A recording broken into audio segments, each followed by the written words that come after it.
Contribuer à la gestion durable des terres afin de maintenir et d'améliorer l'état des écosystèmes, leur stabilité, leur intégrité, les fonctions et les services auxquels ils donnent accès, tout en soutenant les moyens de subsistance au Sénégal.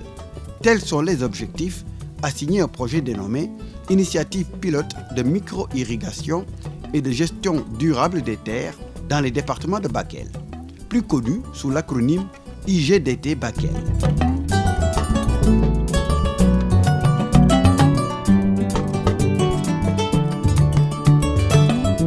Sous l'égide du gouvernement du Sénégal et sous la supervision du Programme des Nations Unies pour le développement PNUD, en tant qu'agence de mise en œuvre pour le compte du principal bailleur qu'est le Fonds pour l'environnement mondial, FEM, le projet IGTD Bakel a été exécuté dans sa phase pilote sur une durée de 3 années, de 2010 à 2013, à travers 3 composantes majeures que sont un volet de renforcement de capacité par la mise en place d'une base de données sur la micro-irrigation, la diffusion des meilleures pratiques autour de la micro-irrigation et de la gestion durable des terres, ainsi que la formation des acteurs locaux.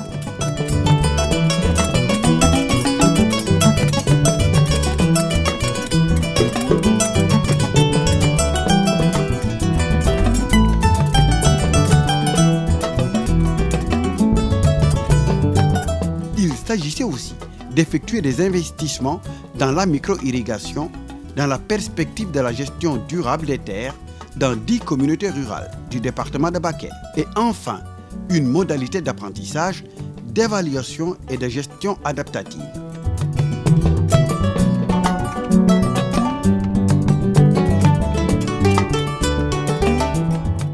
Le projet a été mis en œuvre par l'agence d'exécution INDA Lead Afrique francophone qui a l'avantage d'être en partenariat avec l'organisation Lead Afrique, Leadership pour l'environnement et le développement, dont elle coordonne le réseau pour l'Afrique de l'Ouest,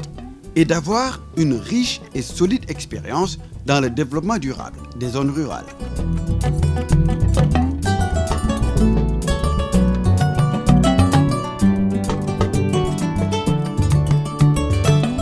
Partout en Afrique, particulièrement dans les zones arides, l'accès à une eau de qualité et en quantité suffisante constitue l'un des principaux défis du développement économique. Par conséquent, l'utilisation efficiente des rares ressources en eau est déterminante pour promouvoir le progrès socio-économique et préserver l'équilibre des différents écosystèmes.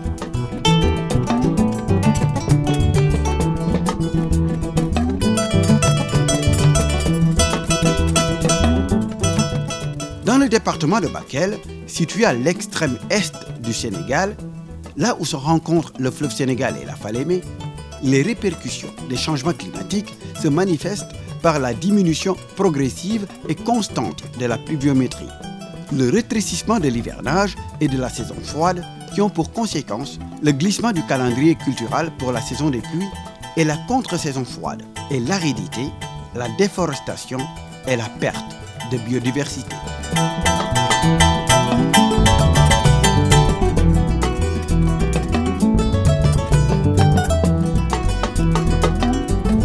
Les populations rurales, fortement tributaires des ressources naturelles, sont quotidiennement confrontées aux défis que représentent les déplacements des lieux de culture et l'érosion des sols qui entraînent la diminution des surfaces cultivables, la faiblesse des crues et l'assèchement des mares, et enfin la dégradation des terres cultivables qui réduit le potentiel de production.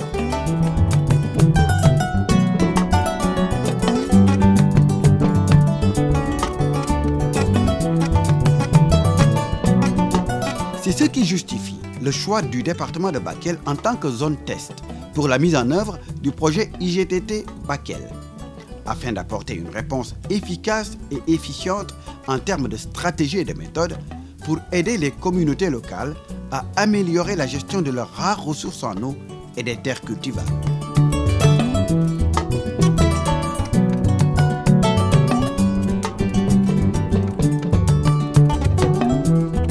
Au cours de cette phase pilote, le projet s'est appuyé sur des expériences de gestion de l'environnement et de développement durable au niveau des zones rurales en cours ou effectuées par le passé dans le département et dans d'autres zones du pays.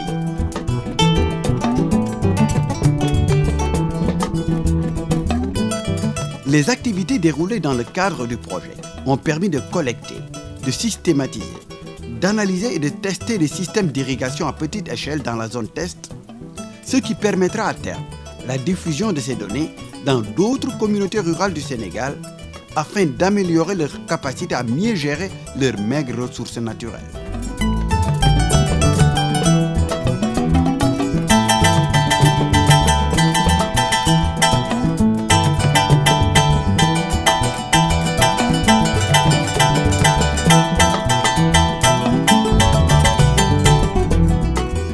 Pour la mise en œuvre du projet,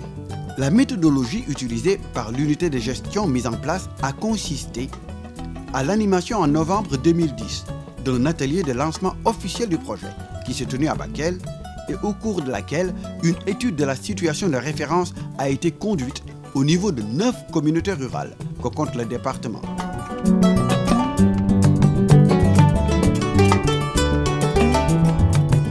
L'occasion a été mise à profit pour informer les bénéficiaires et les différents partenaires sur le projet et ses objectifs, les activités à dérouler, ainsi que les résultats attendus.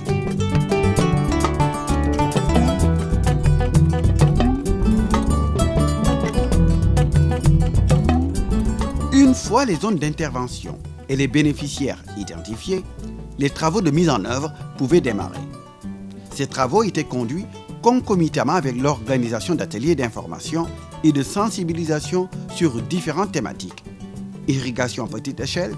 gestion durable des terres et des sessions de renforcement de capacité menées en partenariat avec les structures de l'État, mais aussi avec des partenaires de la coopération technique basés au Sénégal, comme par exemple l'ambassade d'Israël au Sénégal.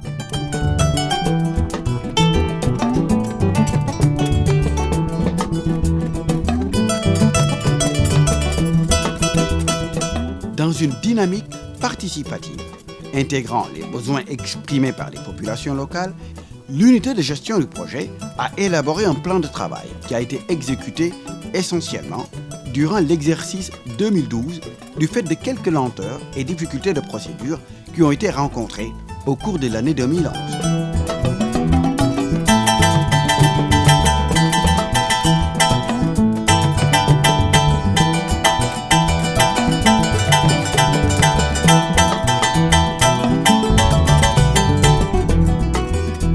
Ce plan devait, autant que faire se peut,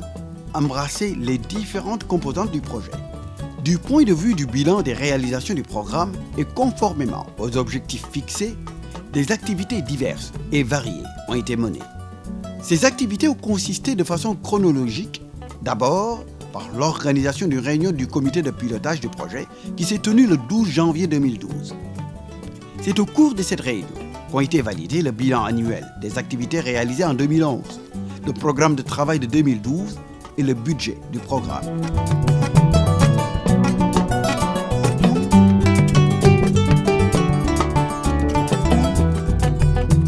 Après cette étape fondamentale, il s'agissait de procéder à la caractérisation des sites d'intervention et au renforcement des capacités des producteurs relais d'Indalide Afrique francophone. Pour ce faire, l'unité de gestion du programme a initié une tournée qui s'est effectuée du 22 janvier au 1er février 2012 au niveau de 12 sites pilotes du projet.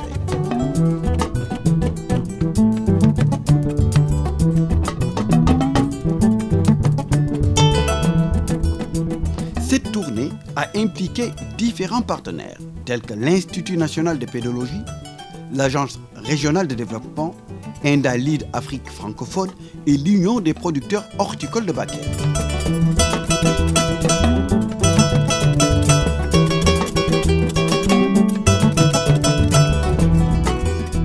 Durant cette tournée, des prélèvements d'échantillons de sol et d'eau ont été effectués à des fins d'analyse.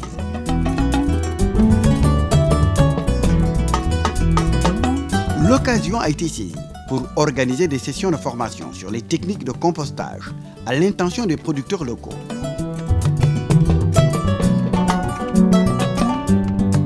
Ces sessions étant couplées par la réalisation de fosses de compost au niveau des 12 périmètres visités.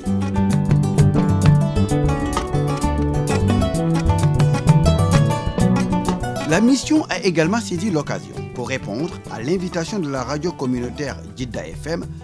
qui est par ailleurs un des partenaires stratégiques du projet dans le cadre de ses activités d'information et de sensibilisation.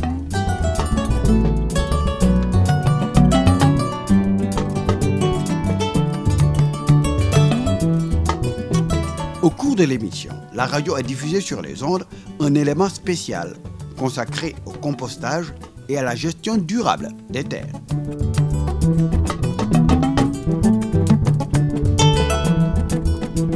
Toujours dans le cadre des réalisations, le projet a procédé en avril 2012 à un appui de la communauté rurale de Moudéry pour des activités de reboisement.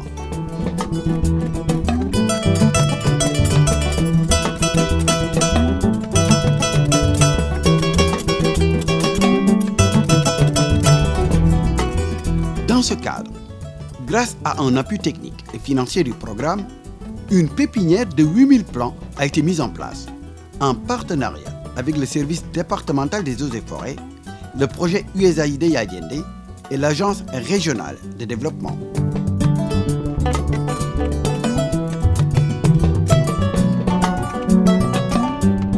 Pour cela, un atelier de 3 jours a été organisé pour informer et sensibiliser les populations sur l'importance et l'utilité du reboisement.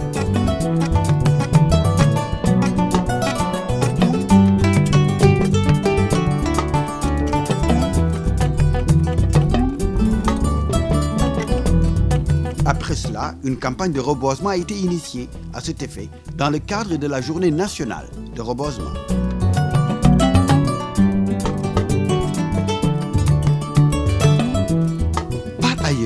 Une session de formation sur les techniques d'irrigation et les cultures maraîchères s'est déroulée du 16 au 27 juillet 2012 à l'intention des formateurs, avec l'appui de l'ambassade d'Israël au Sénégal.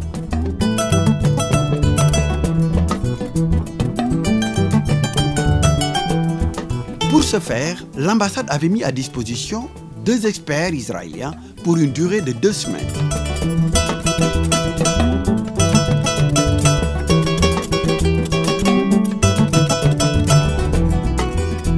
Cette session de formation s'est tenue avec la participation de plusieurs structures partenaires,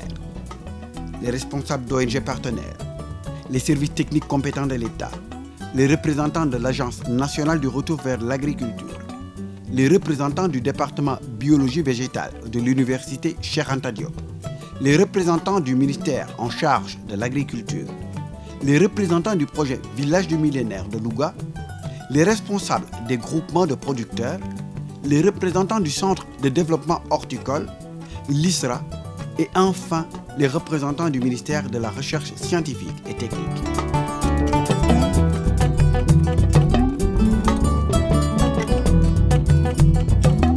Au terme de cette formation, un réel intérêt a été manifesté et à l'unanimité par les différents participants qui ont émis le souhait de voir pareilles sessions se multiplier avec des thématiques diversifiées.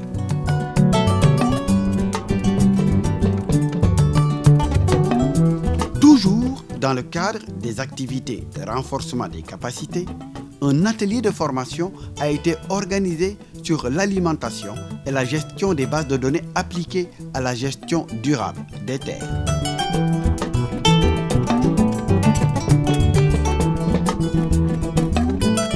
Cet atelier, en réunissant les principaux acteurs institutionnels du département de Bakel, s'était proposé de les familiariser aux outils informatiques servant à collecter des informations géoréférencées et de les diffuser.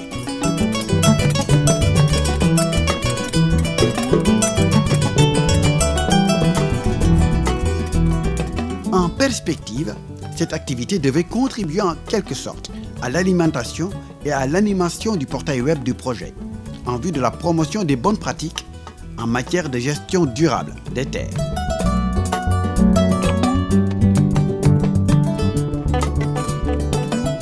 Dans cette même dynamique, une session de formation sur les réseaux sociaux, communément appelée Web 2.0, a été organisée avec pour objectif d'orienter et d'encourager les acteurs locaux à recourir aux réseaux sociaux pour partager des informations relatives à la gestion durable des ressources naturelles.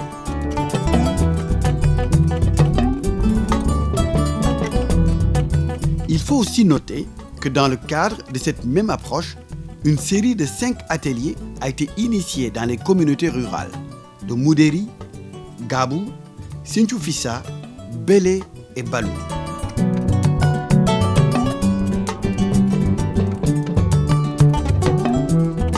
Les thématiques abordées au cours de ces ateliers avaient porté entre autres sur l'irrigation à petite échelle comme réponse à la dégradation des terres,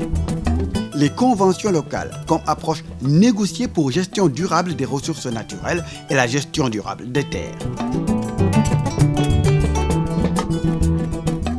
Ces travaux avaient réuni les conseillers ruraux de ces différentes localités, les responsables des structures déconcentrées de l'État, l'ONG Groupe de recherche pour le développement rural, le projet USAID Yagende, les représentants des groupements de femmes, de jeunes, d'agriculteurs, de pêcheurs et d'éleveurs.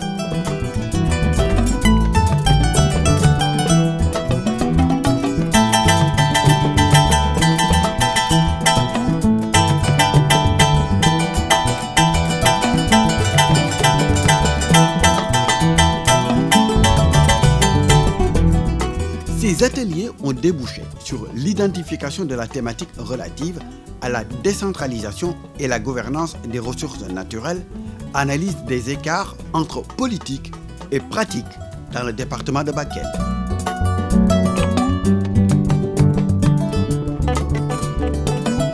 À la suite de ces ateliers, les contraintes relevées dans la gestion des ressources naturelles par les différents acteurs locaux au niveau de Bakel ont conduit les responsables du projet à se poser un certain nombre de questions qui se résument comme suit. Est-ce que la politique de décentralisation a bien pris en compte les réalités locales? Si oui, est-ce qu'il n'y aurait pas un gap entre les politiques préconisées et les pratiques sur le terrain?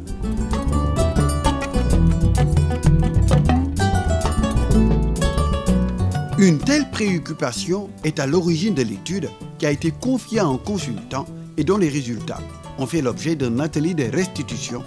et de validation au cours de l'année 2013. Dans cette même veine, dans le cadre des activités de plaidoirie et de promotion de l'irrigation à petite échelle, un consultant a été commis pour conduire une étude portant sur le cadre politique, institutionnel et juridique de l'irrigation à petite échelle au Sénégal. Le rapport provisoire a déjà été déposé et a fait l'objet d'une validation à l'interne en attendant la tenue d'un atelier national pour une validation définitive.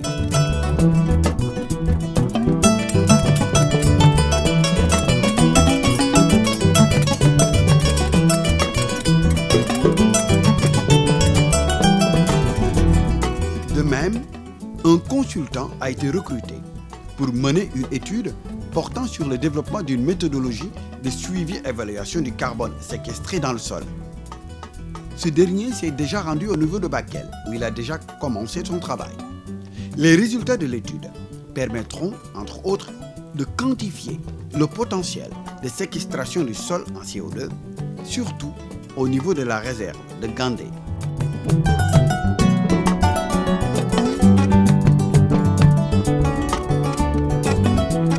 Cela devrait permettre éventuellement de positionner la communauté rurale de Moudéri,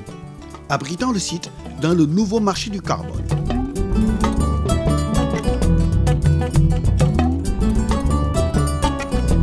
Sur un autre plan, en termes d'appui en équipement et autres matériels, au cours de l'année 2012, le projet a doté un groupe motopompe 4 groupements de producteurs basés à Ségan-Kané, Tuabou, Gassambilaké et Djimbe. Par la même occasion, des producteurs basés dans les localités de Saré, de Kadiel et de Gabou ont été équipés en système d'exhaust solaire. Cette dotation a aussi concerné le groupement de promotion féminine de la communauté rurale de Bélé.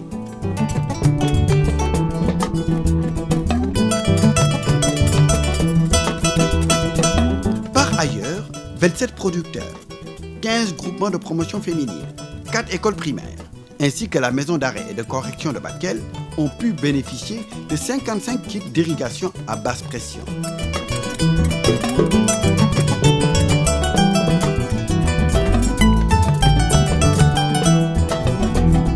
Enfin, il est à signaler qu'un appui conséquent en intrants, semences, engrais et produits phytosanitaires a été accordé à ces mêmes producteurs.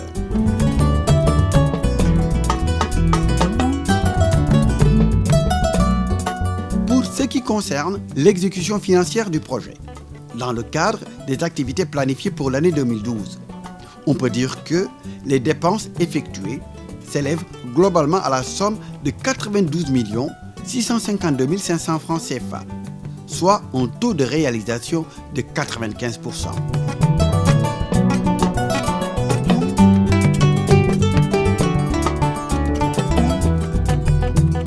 Au vu des objectifs que s'était fixé le projet par rapport au programme de travail approuvé par le comité de pilotage et des activités qui ont été effectivement réalisées, il peut être affirmé que le projet a atteint plus de 80% de ses objectifs tels que décrits dans la matrice des réalisations techniques élaborée à cet effet.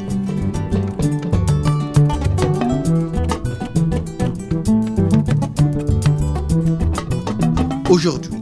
après le bouclage de la phase pilote du projet, au vu de l'environnement, du contexte d'exécution et des activités menées pour l'atteinte des objectifs fixés, on peut dire que l'équipe de projet a été confrontée à un certain nombre de difficultés. L'une des principales contraintes a été le retard récurrent dans la mise à disposition des fonds. En effet, si l'on considère l'année 2012, à ce niveau, le projet n'a pu effectuer que 3 décaissements au lieu de 4. Ce qui fait que pendant toute la durée du premier trimestre, qui couvre les mois de janvier à mars, les fonds n'ont pas été mis à la disposition du projet. Ceci n'a pas manqué d'avoir des répercussions sur la planification initiale du projet, ce qui a conduit à un réaménagement des activités déjà planifiées, avec comme conséquence une réallocation des crédits alloués afin de consolider les acquis et de poursuivre vers de nouvelles activités.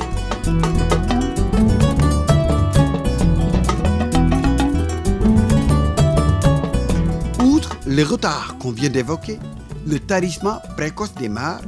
et la baisse du niveau de la nappe phréatique, principale source d'approvisionnement en eau des périmètres, font partie des difficultés rencontrées. Cette situation est à l'origine des baisses de rendement, enregistrées au niveau de presque tous les producteurs situés dans la zone du Djeri et aux abords des mares. En effet, seuls les producteurs situés au bord du fleuve ont pu récolter durant la période de contre-saison.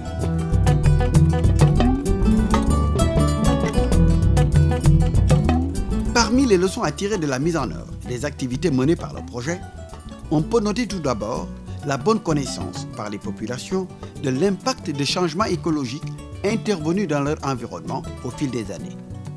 Même si elles n'arrivent toujours pas à faire le lien entre ces variations saisonnières et les changements climatiques globaux qui affectent notre planète.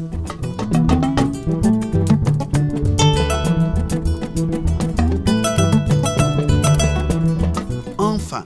l'autre leçon à tirer consiste au fait qu'il existe des disparités entre les hommes et les femmes d'une part et entre les jeunes et les adultes, voire les personnes âgées d'autre part. En effet, même s'ils vivent solidairement les effets des variations saisonnières, les jeunes et les femmes ont dans l'ensemble une connaissance superficielle des effets de ces aléas, en dehors des aspects qui les touchent directement, comme la raréfaction du bois mort, le manque d'eau et la réduction drastique de la production artisanale liée au bois, surtout dans la zone du Djeri.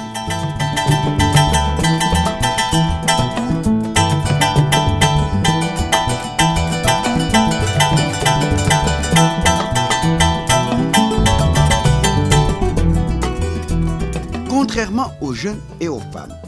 les adultes ont développé au fil du temps un sens aigu de l'observation et une expérience empirique des changements écologiques. en tant que chef de famille est responsable des activités de production basées sur les ressources naturelles. Il s'agit particulièrement des activités liées à l'agriculture sous pluie, à l'élevage, à la collecte de bois mort et du bois d'œuvre, à la pêche, à la chasse,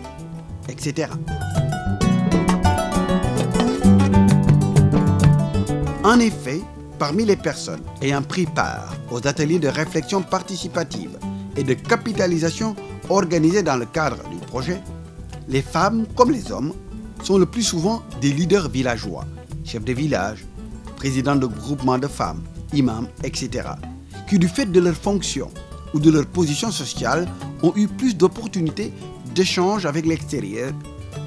donc ont plus accès aux sources d'information.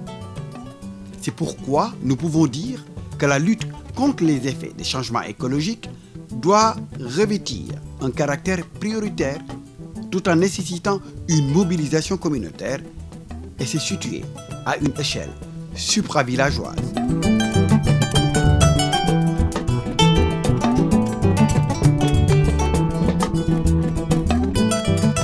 Pour ce faire, il apparaît comme une nécessité de procéder à l'amélioration dynamique du niveau des connaissances des populations sur les variations climatiques et leurs liens avec des phénomènes comme d'une part la recrudescence des maladies, les changements sociaux comme le retour vers l'agriculture qui se traduit par une pression sur les terres et la recrudescence des conflits entre éleveurs et agriculteurs, et d'autre part le réchauffement climatique ainsi que la réduction des précipitations.